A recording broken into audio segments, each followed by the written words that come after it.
चलिए अगला टॉपिक जो आपके नोट्स में दिया हुआ है वो है ट्रांसपिरेशन। तो हम लोग देखते हैं ट्रांसपिरेशन है क्या।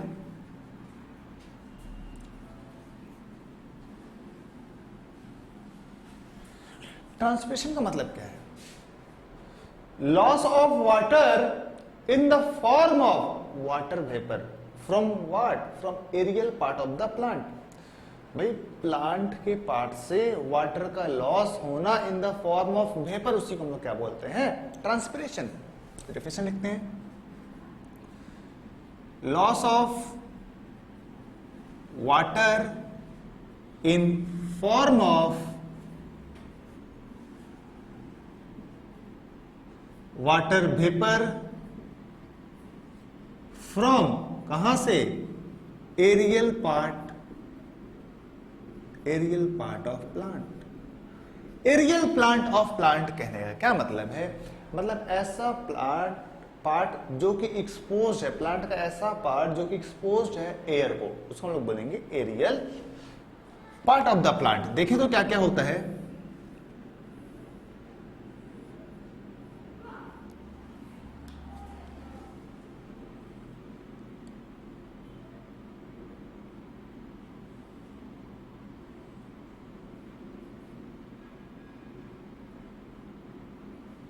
ये लीफ हो गया, ठीक है, ये स्टेम हो गया। तो देखिए बहुत सारा वाटर जो होता है स्टोमेटा से होता है, जिसको हम लोग बोलते हैं स्टोमेटल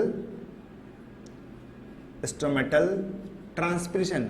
अगर स्टोमेटा से लॉस हुआ वाटर वेपर तो क्या बोलेंगे? Stomatal transpiration. ना लीफ के सरफेस से अगर लॉस हो रहा है तो उसको हम लोग बोलते हैं क्यूटिकुलर ट्रांसपिरेशन। क्यूटिकुलर ट्रांसपिरेशन क्यों बोलते हैं? क्योंकि लीफ के सरफेस पे कवरिंग होता है जिसको हम लोग बोलते हैं क्या? क्यूटिकल। अगर आपको एनाटॉमी याद हो, एपिडर्मिस ऑफ लीफ के ऊपर एक और लेयर पाया जाता था जिसको हम लोग बोलते थे क्या? क्यूटिकल। तो लीफ के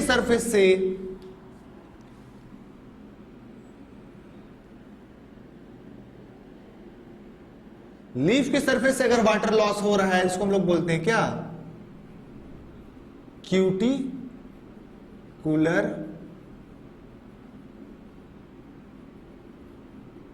ट्रांसपिरेशन। अगर यहां स्टेम्स के पोर से लॉस हो रहा हो जिसको हम लोग बोलते हैं लेंटिसेल्स, इसको हम लोग बोलेंगे लेंटिकुलर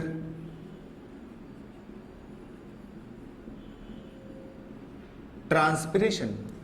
अब इस लेंटिसेल्स जो है, ठीक है, ये जो लेंस लाइक ओपनिंग है, लेंस लाइक ओपनिंग, इसको हम लोग क्या बोल रहे हैं? Lenticel.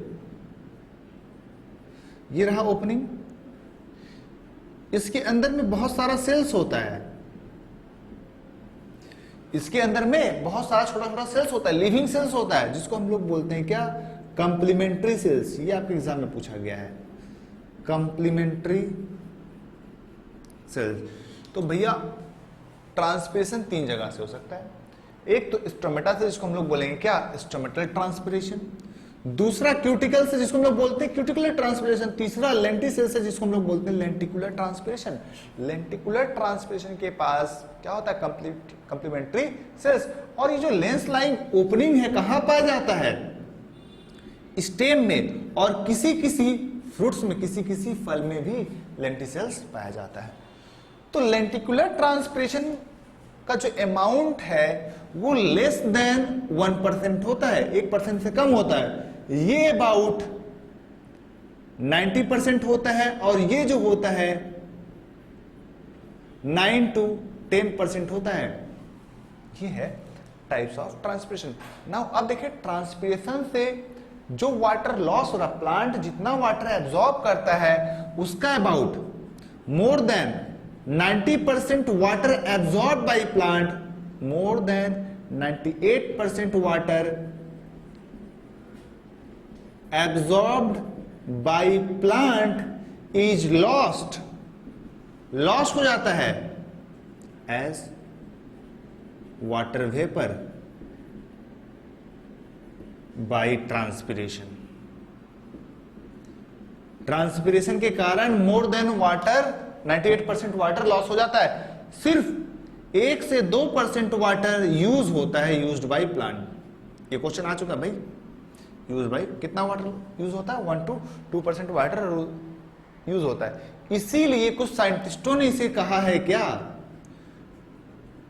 Transpiration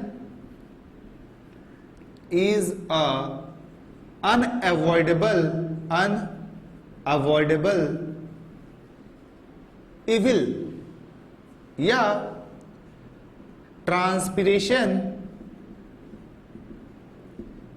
is a necessary evil. ये कहा था कर्टिस ने और ये स्टेटमेंट दिया था स्टीवार्ड ने। Transpiration is a necessary evil term was given bye Curtis और अनअवॉइडेबल। ऐसा क्यों बोल रहे हैं भाई, अनअवॉइडेबल क्यों है, नेसेसरी क्यों है? क्योंकि देखिए स्टोमेटा को हम लोग ओपन करते हैं गैसियस एक्सचेंज के लिए। प्लांट को for the purpose of photosynthesis CO2 चाहिए होता है। CO2 को एब्जॉर्ब करने के लिए अपना दरवाजा खोलता है, क्योंकि स्टोमेटा से ही CO2 एब्जॉर्ब हो सकता है। तो वहां से गलती से क्या हो जाता है, जैसे गेट खुलता है तुरंत वहां से वाटर वेपर भाग जाता है। दैट मीन्स इसने स्टोमेटा को ओपन किया किसी और काम के लिए और उसी पोर से वाटर वेपर जो है वो भाग जा रहा है। समझ में आ रहा है? तो इसीलिए इसको बोला जाता है क्योंकि आप नेसेसरी इविल क्यों है, ये अनअवॉइडेबल क्यों है? अनअवॉइडेबल इसलिए है क्योंकि स्टोमेटा को आपको ओपन करना ही पड़ेगा, क्योंकि आपको CO2 चाहिए। समझ में आ रहा है? फोटोसिंथेसिस परफॉर्म करने के लिए आपको CO2 चाहिए। अगर आप स्टोमेटा को ओपन करेंगे CO2 एब्जॉर्ब करने के लिए, वहां से तुरंत भाग जाता है वाटर वेपर, इसलिए अनअवॉइडेबल है। और नेसेसरी इविल क्यों है? क्योंकि ट्रांसपीरेशन का बहुत सारा एडवांटेज है। For example cooling effect, plant को ये 10 से 15 डिग्री सेल्सियस टेम्परेचर कम कर देता है, उसमें कूलिंग इफेक्ट शो करता है ताकि एंजाइम का एक्टिविटी प्रॉपर हो। हम लोग अभी जब एडवांटेज ऑफ ट्रांसपीरेशन देखेंगे तब आपको समझ में आ जाएगा। नाउ ये जो स्टोमेटा से ट्रांसपीरेशन हो रहा है, मैक्सिमम स्टोमेटा से हो रहा है, तो यहां पे जो स्टोमेटा है इसका हमें स्ट्रक्चर देखना है। ठीक है, स्टोमेटा का स्ट्रक्चर कैसा होता है? स्ट्रक्चर ऑफ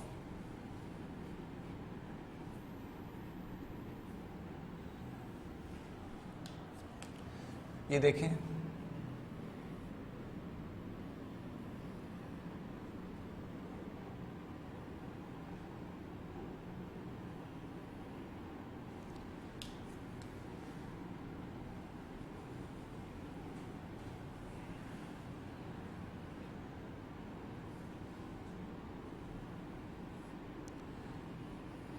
ये हमने एक स्टोमेटा बाहर निकाला हुआ एपिडर्मिस से। ये जो पोर है ना, इसको बोलते हैं स्टोमा। तो क्या बोलते हैं? स्टोमा। सिंगुलर है स्टोमा और प्लूरल है स्टोमेटा। और ये जो सराउंडिंग सेल्स है इसको हम लोग बोलते हैं गार्ड सेल्स।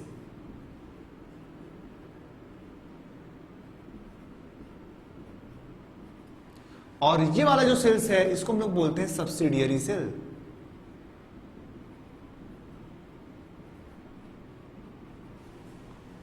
ओके, नाउ अब देखें ये जो गार्ड सेल्स है, ठीक है, इसका अलग अलग फैमिली में अलग अलग, मतलब अलग अलग प्लांट ग्रुप में इसका अलग अलग शेप होता है। फॉर एग्जांपल डाइकॉट में, ऐसे प्लांट जिसमें 2 कोटिलिडन जिसके सीड में पाया जाता है उसको लोग बोलते हैं डाइकॉट प्लांट। डाइकॉट प्लांट में इसका शेप किडनी के जैसा होता है, किडनी शेप्ड, या आप बोल सकते हैं बीन शेप्ड। अब देखें इसके अंदर पाया जाता है क्लोरोफिल। गार्ड सेल्स के अंदर पाया जाता है chlorophyll. That means guard cells are chlorophyllous. Guard cells are chlorophyllous, but their chlorophylls are inactive. इनके क्लोरोफिल्स जो होते हैं but their chlorophylls are inactive, कोई काम के नहीं होते, फिर निकम्मे होते हैं, ठीक है। Chlorophylls are inactive. अब देखिए इसका जो सेल वॉल होता है, गार्ड सेल्स का जो सेल वॉल होता है वो होमोजेनस नहीं होता है, चारों तरफ वो एक जैसा नहीं होता है, हेट्रोजेनस होता है। अंदर वाला वॉल जो होता है काफी थिक होता है।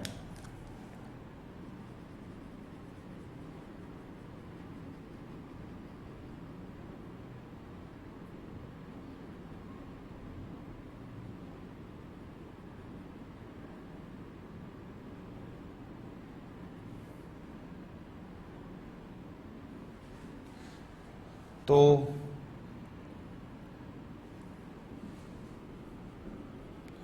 wall of guard cell is heterogeneous, inner wall is thick, अंदर वाला वॉल जो होता है वो थिक होता है, outer wall is thin, outer wall जो होता है थिन होता है, इनर वाला जो थिक होता है। और एक यहां पे स्ट्रक्चर देखें, इस तरह से यहां पे रेडिएटिंग फाइबर्स होता है, माइक्रोफिब्रिल्स।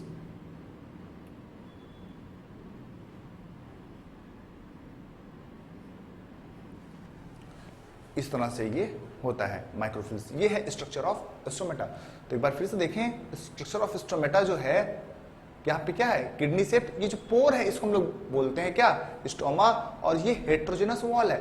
ये जो शेप हम आपको दिखा रहे हैं ये किसका है, डाइकॉट का। लेकिन वही मोनोकॉट, मोनोकॉट में ये गार्ड सेल का शेप जो होगा वो डंबल शेप हो जाता है। डंबल जो आप जिम में देखते हैं इस तरह से, इस तरह से हो जाता है। डाइकॉट और मोनोकॉट लीफ में बहुत सारे डिफरेंसेस हैं, वो अभी हम लोग आगे देखते हैं जब हम आप पढ़ेंगे क्या डिफरेंसेस और between monocot and dicot leaf. एक मैं कॉलम बना के आपको बता दूंगा, और जब ओपनिंग और क्लोजिंग ऑफ स्टोमेटा आगे जब हम लोग देखेंगे। एक बार फिर से सारा पॉइंट फिर से देख लीजिए आप। ट्रांसपिरेशन है क्या, ट्रांसपिरेशन क्या है, loss of water in the form of water vapour from aerial part of the plant. तो ट्रांसपिरेशन कई टाइप का होता है, एक स्टोमेटा से हो तो उसको हम लोग बोलेंगे क्या, स्टोमेटल ट्रांसपिरेशन। क्यूटिकल से हो तो उसको हम लोग बोलते हैं क्या, क्यूटिकुलर ट्रांसपिरेशन। लेंटिसेल से हो तो क्या बोलेंगे, लेंटिकुलर ट्रांसपिरेशन। लेंटिसेल्स कहां पाया जाता है भाई, बार्क में लेंस शेप्ड ओपनिंग है, और इसके पास क्या होता है, complementary cells. Cuticle 9 to 10%, stomatal 90%। More than 90% of water absorb loss हो जाता है in the form of transpiration, 1 to 2% use होता है। इसीलिए इसको स्टीवर्ट ने कहा क्या, अनअवॉइडेबल इविल, या transpiration is a necessary evil by Curtis. Structure of stomata हम लोग देख रहे थे, ये रहा स्टोमा जो प्लूरल फॉर्म्स का होता है स्टोमेटा। ये ओपनिंग है, गार्ड सेल्स है चारों तरफ। गार्ड सेल्स जो है क्या है, किडनी शेप। इन डाइकॉट में, मोनोकॉट में कैसा है, डंबल शेप। इसका वॉल कैसा है, हेट्रोजेनस। यहाँ पे क्या है, माइक्रोफिब्रिल्स, और यहाँ पे क्लोरोप्लास्ट पाया जाता है। That means guard cells are chlorophyllous but their chloroplast are inactive. और चारों तरफ क्या है, सब्सिडियरी सेल्स। इसका वॉल कैसा है, हेट्रोजेनस। हेट्रोजेनस सेल वॉल का क्या एडवांटेज हम आगे बताएंगे। इनर जो होगा वो थिक होगा, आउटर जो होगा वो थिन होगा। चलिए हम लोग ओपनिंग और क्लोजिंग ऑफ स्टोमेटा देखने से पहले थोड़ा डाइकॉट और मोनोकॉट लीफ में डिफरेंस क्या है वो देख लेते हैं।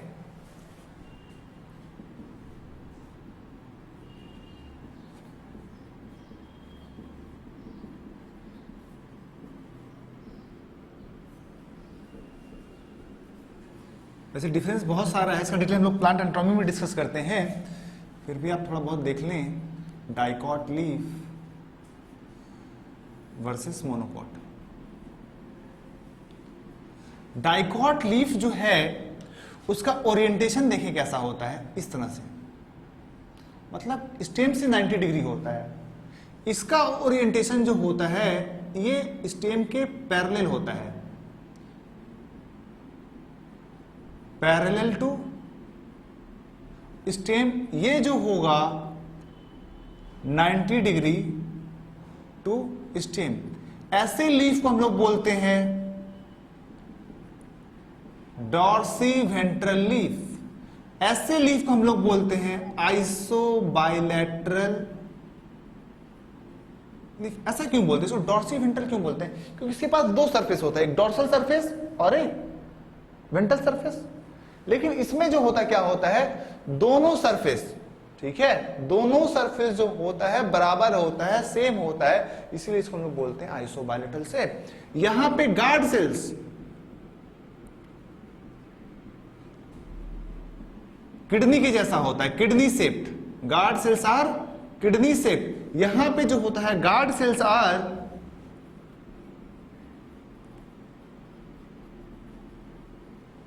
Dumbbell shaped, guard cells are dumbbell shaped. और देखिए स्टोमेटा जो होगा यहां पे लोअर सरफेस पे होता है, ठीक है, लोअर सरफेस पे स्टोमेटा, अपर सरफेस पे होता है लेकिन कम होता है, क्योंकि देखिए अपर सरफेस जो है लाइट को फेस करेगा, प्लांट चाहेगा क्या, कम से कम वाटर लॉस हो, तो कहां होगा स्टोमेटा, लोअर सरफेस पे, क्योंकि अगर अपर सरफेस से रहा तो ये ज्यादा लाइट इंटेंसिटी को फेस करेगा, अगर ये ज्यादा लाइट इंटेंसिटी को फेस करेगा तो वाटर यहां से ज्यादा लॉस होगा, इसीलिए कहां प्रेजेंट होता है, लोअर सरफेस से ज्यादा। More stomata on lower surface, यहां पे क्या होगा, stomata are equally distributed on both upper and lower surface. Stomata are equally distributed on both upper and lower surface, दोनों सरफेस पे स्टोमेटा इक्वली डिस्ट्रीब्यूटेड होता है। ये डिफरेंस बिटवीन है क्या, डाइकॉट एंड मोनोकॉट। चलें अब और आगे हमें अब जो पढ़ना है वो है opening and closing of stomata. Opening and closing of stomata में जनरल फिनोमिना देख लें क्या होता है।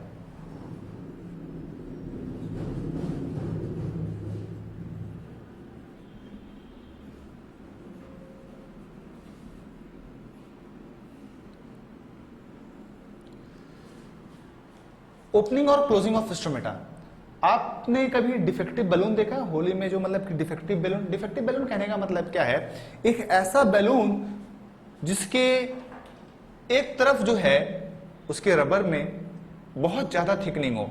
जब ऐसे बैलून को आप फुलाते हैं, मान लीजिए एक बैलून है, ठीक है, इस बैलून में यहां पे बहुत ज्यादा थिकनिंग है, जब आप इसको फुलाते हैं तो क्या होता है, ये फुलता तो है लेकिन एक तरफ ये बेंड कर जाता है, जिस तरफ थिकनिंग होता है उस तरफ ये बेंड हो जाता है। उसी तरह कुछ चेंजेस स्टोमेटा में भी होता है। कैसे देखें, ये लीजिए, आपको बताए थे अभी थोड़ी देर पहले, गार्ड सेल्स गार्ड सेल्स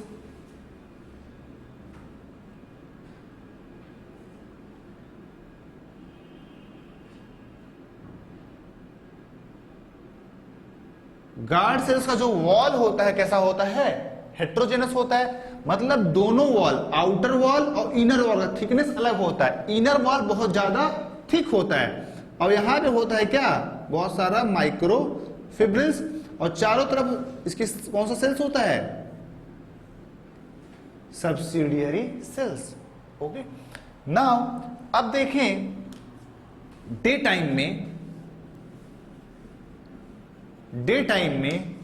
में क्या होता है, यहां से बहुत ज्यादा वाटर सब्सिडियरी सेल से इसके अंदर आता है, बहुत सारा वाटर क्या हुआ, गार्ड सेल्स के अंदर आया। अब गार्ड सेल्स तो बलून की तरह अब बल्ज करने की कोशिश करेगा, गार्ड सेल्स क्या करेगा भाई, बल्ज करने की कोशिश करेगा, लेकिन जो अंदर वाला है ये बल्ज नहीं करेगा क्योंकि ये डिफेक्टिव बलून है, ज्यादा थिक है, ओके, और जो बाहर वाला थिन है वो बल्ज करेगा। तो क्या होगा, ये ऐसे है, फाइनली बेंट होके ऐसे हो जाएगा। देखें कैसे हो गया, ये देखिए,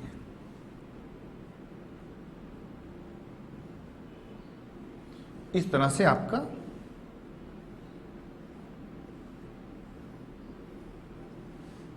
ये था आपका गार्ड सेल्स, ये इसका इनर वॉल ज्यादा थिक था, एकदम डिफेक्टिव बलून की तरह ये क्या हो गया, बल्ज हो गया। क्यों हुआ? क्योंकि गार्ड सेल्स में क्या हुआ, इंडोऑस्मोसिस। जब पानी अंदर जाता है तो हम लोग क्या बोलते हैं, इंडोस्मोसिस। ओके, इंडोऑस्मोसिस हुआ तो यहां पे गार्ड सेल्स का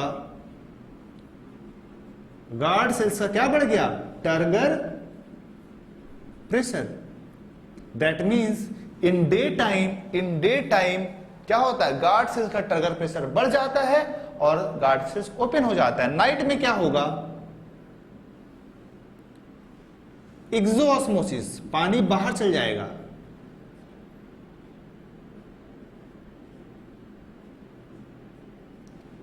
एक्सोऑस्मोसिस, पानी क्या चल गया, बाहर चल गया, तो turgor pressure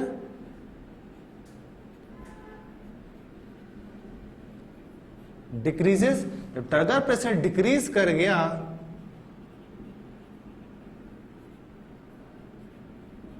gets stomata gets closed. Now अब ये पानी अंदर क्यों जा रहा है, पानी बाहर क्यों जा रहा है, वो हमको थ्योरी पढ़ना है। उसके लिए हम लोग अलग एक थ्योरी पढ़ते हैं जिसको हम लोग बोलते हैं पोटेशियम इनफ्लक्स थ्योरी, या इसमें पोटेशियम H+ एक्सचेंज थ्योरी भी बोलते हैं इसको, एक्सचेंज थ्योरी। इसमें किस साइंटिस्ट ने इसको दिया था, ये भी आपके एग्जाम में पूछा जाता है, तो याद रख लें भाई, इसको लेविट ने दिया था। किसने दिया था, Levitt. This theory was given by Levitt. ये देखो क्या बोलते हैं, लेविट ने कहा भाई जैसे डे टाइम आता है ना, डे टाइम आता है तो ओवरऑल पहले मैं डायग्राम दिखा दे रहा हूं। मान लीजिए ये आपका गार्ड सेल्स है, अभी क्लोज स्टेट में है,